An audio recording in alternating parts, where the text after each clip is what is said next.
Palestinian hostage released with obvious torture scars. Western press ignores him. Notes from the edge of the narrative matrix. A Palestinian man who was held captive by Israel for over a year has been released with horrific scarring all over his body. The man, Mohammed Abu Tawila, told local media that the marks came from his captors pouring acid and other chemicals onto his skin in order to torture him. One of his eyes was also destroyed, reportedly in a savage beating. You think you've seen the worst thing you can possibly see in this ever-unfolding nightmare, and then you see something like this. And, of course, the Western press has nothing to say about it. If an Israeli hostage were returned with these signs of torture, the entire Western political media class would demand that everyone in Gaza be exterminated with poison gas. But he's Palestinian, so they ignore him. It's weird how Israel's supporters will just pretend to believe complete nonsense in order to advance Israeli agendas. Oh yeah, Hamas strangled those redheads with their bare hands. Oh my God, Hamas beheaded babies and roasted them in ovens. Oh no, Jeremy Corbyn is a Nazi. We totally believe these things. And what's even weirder is they expect you to pretend to believe they're not pretending. If you come out and say something like, okay, but surely nobody actually believes Hamas has been hiding in every hospital in Gaza, they'll flip out at you.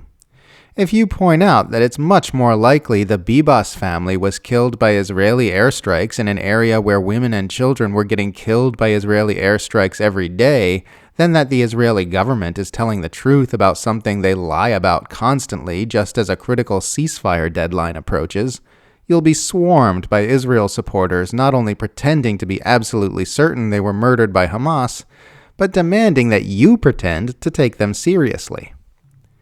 It's just so silly.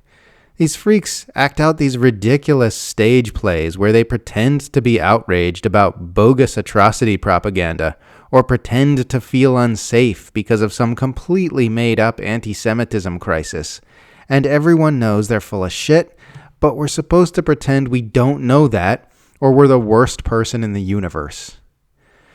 This is a bunch of grown adults rolling around on the floor having manipulative tantrums about made-up nonsense, and then having tantrums at anyone who doesn't take their tantrums seriously.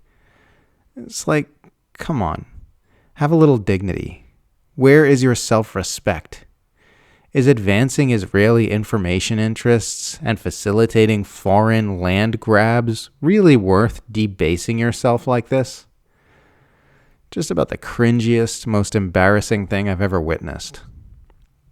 Oh, and a humble observation. If people protesting genocide and ethnic cleansing makes you feel unsafe, then perhaps you are the fucking problem. Jeff Bezos has just come right out and announced that he's making sweeping changes to the Washington Post's opinion pages, saying, "We are going to be writing every day in support and defense of two pillars, personal liberties and free markets." In other words, he's going to have his news outlet's opinion pages dominated by people arguing in support of unfettered capitalism.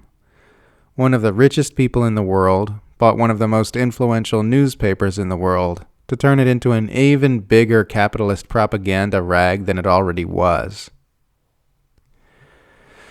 After 4 years and 1 month observing how Trump supporters behave while their cult leader is in power, I can confidently say that they will justify anything their president does.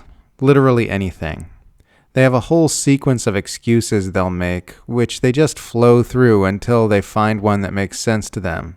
And justifying any ugly thing their president does, the excuses go as follows. 1. What Trump did is good. 2.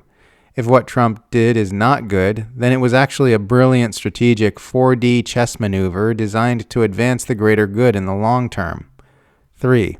If no discernible good can come out of this in the long term, then he was just trolling. 4. If he wasn't just trolling, then the deep state made him do it.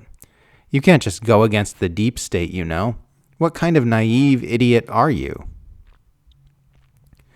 Amnesty International has formally denounced Australian universities for adopting an insane and speech-stifling definition of anti-Semitism to assist Israeli ethnic cleansing agendas.